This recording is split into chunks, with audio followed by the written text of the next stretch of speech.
Mientras Red Bull distraía convenientemente las miradas del mundo entero, en Mercedes iba creciendo, iba despertando ese mal que siempre había estado dormido. ¿Cuáles fueron las claves del revolucionario motor Mercedes en 2014? ¿Qué tenía ese motor que no tuvieran otros rivales de la categoría? ¿Qué secretos e innovaciones escondía que se escapaban al entendimiento del resto del paddock? ¿Acaso Ross Brown y Toto Wolff escondían una lámpara mágica que guardaba el genio que les concedió ese brillante futuro? En el anterior episodio te lo contábamos todo acerca del nacimiento de la escudería Mercedes, de las cenizas que dejó Ross Brown. Vimos quiénes fueron los cabecillas de aquella épica revolución, qué influencias tuvieron, de dónde sacaban los fondos para lograr empezar tal maquiavélica hegemonía. Y vimos también todas las oscuras estrategias que escondían los germanos, allá por el comienzo de la década. Te recomiendo que le eches un vistazo, si no lo has hecho ya, para lograr entender bien qué es lo que viene a continuación. Ponte el cinturón, Formuloni, porque vienen curvas. Okay, Lewis, if you let Nico pass to this lap, please. Let Nico pass on the main. My tyres are dead, guys. Why is he not letting me through? Poco duró la paz en la escudería Mercedes. Tan pronto como Mercedes empezó a catapultarse hacia el estrellato, empezaron a surgir las primeras rivalidades internas. Y nadie pensó siquiera que la que estaba a punto de empezar sería una de las mayores de la historia de la Fórmula 1. Pues bien, Formuloni, centrémonos antes de comenzar a recordar todo esto que sucedió en esta fantástica guerra plateada internamente en la escudería Mercedes. Antes de eso vamos a recordar un poco cómo llegaron a lo más alto los alemanes. El secreto de Mercedes radicaba, como bien sabes, en algo tan elemental y tan importante como es la unidad de potencia. La esencia del éxito de ese motor radicaba en el turbo, un diseño muy innovador que les llevó a sacar una gran ventaja a sus competidores. Se habla de la friolera de unos 70 caballos extra. Y es que una idea tan aparentemente simple como la de colocar la turbina y el compresor en los extremos del motor les dio a los alemanes lo que necesitaban, una arma devastadora. Idea simple pero al mismo tiempo brillante y eficaz, que se convirtió en el secreto mejor guardado de los de Brackley hasta la temporada 2014. Y sí, Formuloni, es que los de Mercedes ya tenían este concepto bien guardado desde años antes de esa temporada, desde años antes del comienzo de la era híbrida. Es algo que generó mucha polémica, y es que la introducción del turbo en la Fórmula 1, la introducción de estos motores, le pilló a Mercedes en el mejor momento posible. Y es que ellos ya habían estado probando, desarrollando, testeando esta unidad de potencia. Pero, ¿qué es esto del turbo? El sistema del turbo se basa en dos turbinas principales. La primera se acciona por medio de los gases de escape que vienen del motor y se sitúa en la parte posterior del mismo. La segunda es impulsada por la primera. A través de un eje pasa por encima del motor, tomando aire del exterior y comprimiéndolo para enviarlo a la cámara de combustión. Un intercooler en medio del circuito de aire se encarga de enfriar ese aire que se calienta al ser acelerado por la turbina, que se coloca en la parte delantera del motor. Como comentábamos, ambas turbinas se unen por un eje de mayor longitud que los ejes de los turbos que otros fabricantes habitualmente utilizan. Pero realmente, ¿qué ventajas tenía esta innovación? Lo primero, que el aire no viaja tanto a través de las tuberías, al ser un circuito más corto. Lo segundo, que la turbina de aspiración, al estar más alejada de la primera, hace que se reduzca considerablemente la temperatura del aire. De esta manera se mejora el llenado del cilindro, se mejora el llenado porque es un aire más frío y esto mejora así la combustión. La tercera, que se reduce el tamaño necesario del intercooler y por lo tanto podemos usar unos pontones laterales más pequeños, mejorando así la aerodinámica del vehículo y también su peso. Cuarto, que el ahorro de espacio en tubos de aire nos permite desplazar la caja de cambios hacia adelante, más cerca del piloto, y esto mejora así la distribución de pesos y por lo tanto la maniobrabilidad en las curvas. Consecuencia, Formuloni, que el coche se maneja mejor y tenemos unos 70 caballos extra de potencia bruta. Ahí te quedas. Como todos sabemos, en la Fórmula 1, el mejor indicador de rendimiento es tu compañero de equipo. Algunos conviven en armonía, pero muchos otros han entrado en guerra.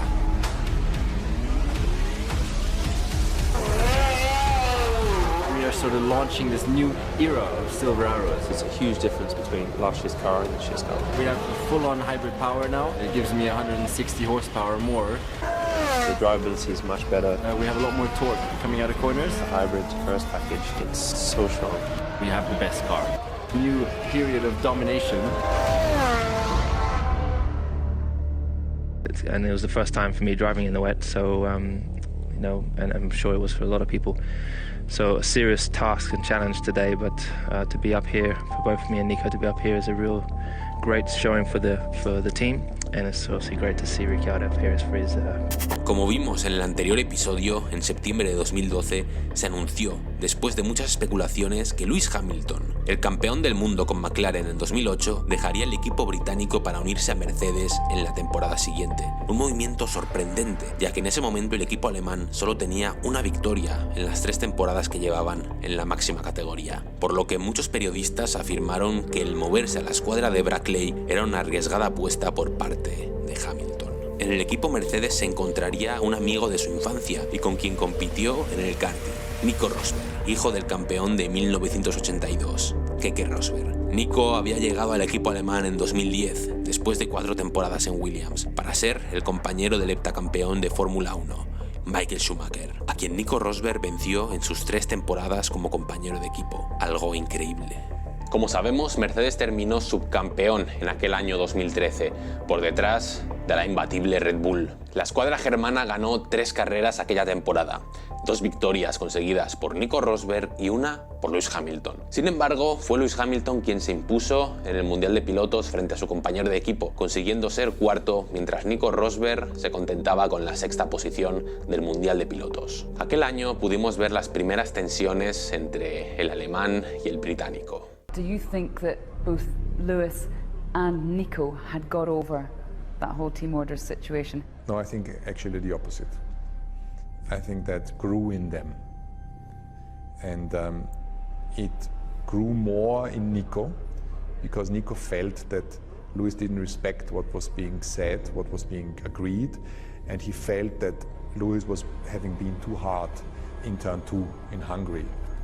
And when we came to Spa, you could feel there was tension. And then we got to the race, and there was more tension. I think I have a meeting now. The 2 Mercedes up against each other. Rosberg makes a good start, but Hamilton on the outside makes a better one. Got into the lead, so that was great. Hamilton from Rosberg. Nico did a really good job on the first lap and had generally more boost power down the back straight, so he towed me. Rosberg's got a clean run. Hamilton has to go defensive. There's quite a lot happening actually this season, to be honest, thinking about it. So what happened? I'm just trying to overtake. Rosberg's going to have a look at the outside, but it's tough to go around the outside. He's trying. Oh, and he's punctured. He's punctured Hamilton. Nico hit me. Nico's hit me. That's the worst place possible for Hamilton to get a puncture. People were like, you know, you had to give him more space, but what you need to understand is when you're traveling at 200 miles an hour and you move to the inside of the circuit, the corner is so much tighter. So the line isn't the same as the line if you're on the outside, and so we had to sort of give way and just misjudged it. And then anything could have happened. You know, normally my front wing goes flying, but on this occasion, only part of my front wing went flying, and Lewis's tire got a puncture. In comes Lewis Hamilton with that shredded left rear Floor tire. damage. He's damaged the rear of the car as well. Cars all over the place. I've got nothing, guys. The rear end's so bad. I can barely have a big lift in Eau Rouge. Guys, you need to stop me. Save my engine. Can you apportion blame? Well, I think it's pretty clear what happened out there. Very simple. It is unacceptable for me that in the 2nd lap, Nico hits Lewis. Very simple. Unacceptable. Tough feeling to have people really go against me in such a way, you know, and really show their anger towards me, you know, and it took some time to get over. So Nico had a simple discussion. I mean, he argued, which I understand, that he needs to make a point against Lewis, because Lewis is one of the best overtakers. He can pass people in places where you don't think you can get through. And I told Nico, there are some drivers, they take chances and they get away with it, and some don't. So Lewis is an expert on this. So therefore your try on the outside really made no sense. Eventually, after hearing everybody's opinion, I came to the conclusion then that it was, for the largest part, my responsibility, and so I apologized for that. Poco duró la estabilidad emocional en la escudería Mercedes, pues en el Gran Premio de Malasia recurrieron a las órdenes de equipo. Le dijeron a Rosberg que mantuviera su cuarta posición por detrás de Lewis Hamilton. El británico cuestionó la orden y después de la carrera advirtió que era el alemán quien merecía el último lugar del podio en aquella carrera. El incidente pasó sin mucha controversia, ya que fue eclipsado a los pocos días por el saber de ese famoso Multi-21 de Red Bull que sucedió en la misma carrera. Sebastian, multi-map 2-1, multi-map 2-1, and look after your tyres, please. Red Bull wasn't the only team with their drivers battling for supremacy. Rosberg made a move on Hamilton. But Lewis came straight back at him and reclaimed third. Nico protested on the radio, but when the Mercedes drivers were told to hold position, they did just that. But Christian Horner wasn't getting the response he expected. Come on, Sebastian, you need to give him the space. Hold position. This is silly, sir. Come on. Mientras Red Bull distraía convenientemente las miradas del mundo entero, en Mercedes iba creciendo, iba despertando ese mal que siempre había estado dormido. Para la temporada 2014, Mercedes partía como favorita para ganar el campeonato, ya que mostraron haberse adaptado bien a los cambios de las regulaciones con los nuevos motores V6 turbo híbridos, como hemos comentado. En Australia, Rosberg dominó una carrera en la que Hamilton se tuvo que retirar por problemas de motor. En Malasia, el británico haría la pole position y ganaría la carrera. La tercera cita del campeonato sería en Bahrein, en donde ambos pilotos se enfrentaron en un duelo rueda con rueda por la victoria. Quien finalmente lo ganaría sería Lewis Hamilton. En las dos carreras siguientes, en China y en España, el británico ganaría y se pondría líder del mundial. Llegaría al Gran Premio de Mónaco, donde Hamilton fue más rápido que su compañero durante todo el fin de semana. Cuando ambos pilotos salieron a dar su último intento en quali, Nico Rosberg tenía la pole provisional. El alemán se fue recto en Mirabeau, lo que provocó la aparición de las banderas amarillas y obligó a Lewis Hamilton a abortar su última vuelta de clasificación, por lo que Rosberg se quedó con la pole position, una de las principales claves para ganar en Montecarlo. El británico insinuó que Nico había arruinado su vuelta a propósito. Al día siguiente en la carrera, el alemán finalizó en la primera posición y Hamilton tuvo que conformarse con la segunda, por lo que Rosberg recuperó el liderato del campeonato. Aquel fin de semana en Mónaco marcó un antes y un después en la relación entre ambos pilotos, ya que tras el Gran Premio, Luis declaró que él y Nico ya no eran amigos, nunca más. Friend. Well, we're not friends. You know, we're colleagues, and we'll work to get the team as many 1-2s and points as possible. Does the fact that you've known each other for a very long time not count for anything in terms of friendship?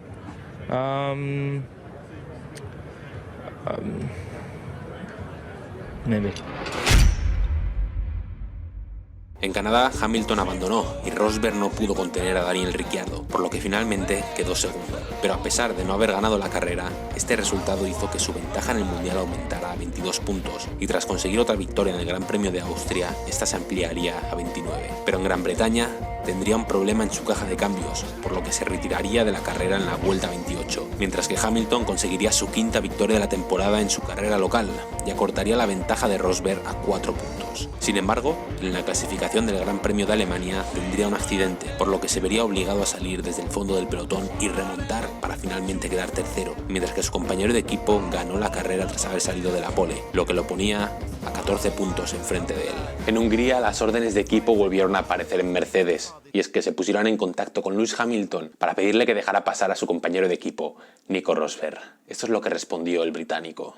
Okay, Lewis, if you let Nico pass this lap, please. Let Nico pass. I'm not slowing down for Nico. He can get close and overtake me. He can overtake me. Why is he not letting it through? He's had the message, Nico. He's had the message. When he gets DRS, you can let him pass. Nico, if the tyres are okay, close up to Lewis, please. Finalmente el orden se mantuvo, el británico quedó tercero y Nico Rosberg cuarto. Después de 11 carreras, el alemán le sacaba 11 puntos de ventaja al británico y llegábamos ya al parón veraniego. Y tras el parón de la Fórmula 1 llegó ya el Gran Premio de Bélgica, un gran premio fatídico donde los dos Mercedes se tocaron. A Hamilton se le pinchó un neumático y se retiraría de la carrera, mientras Nico Rosberg entraba en boxes a reparar los daños de su alerón. Nico hit me. Nico has hit me. That's not cool, guys. That's unbelievable, guys. I can't believe he hit me. A pesar de su accidente, Nico Rosberg consiguió remontar y quedar segundo, lo que le situaba a 29 puntos de ventaja sobre Lewis Hamilton. Ese acto supuso echar todavía más gasolina a una hoguera que ya estaba totalmente descontrolada. Tras esto, Hamilton ganaría 5 grandes premios consecutivos, dando un verdadero recital de habilidad de conducción. En Italia, luego en Singapur, después en Japón, a continuación en Rusia y finalmente en los Estados Unidos. Una racha que rompería Rosberg en el Gran Premio de Brasil a posteriori, pero ya con 17 puntos que le separaban a Lewis de Nico. Y con la victoria final de Hamilton en Abu Dhabi, el británico se coronaría como el campeón del mundo de 2014, consiguiendo así su segundo título mundial. El título que le costó Dios y ayuda a obtenerlo, y que abrió la puerta a una de las luchas más encarnizadas de la historia de la categoría reina. Rosberg se sentía más frustrado que nunca. Vio cómo se le escapaba de las manos un mundial sin él poder hacer absolutamente nada. Esto tan solo era el comienzo de una larga y tortuosa guerra plateada. El dominio aplastante de Mercedes frente a sus rivales se prolongó en 2015, pero no tuvimos una guerra interna tan apretada ese año, ya que los abandonos de Rosberg en Italia y Rusia le permitieron a Hamilton llevarse otro título mundial de forma anticipada en Estados Unidos. Carrera en la que sucedería el famoso duelo de gorras que mantuvieron Lewis Hamilton y Nico Rosberg en la antesala del podio.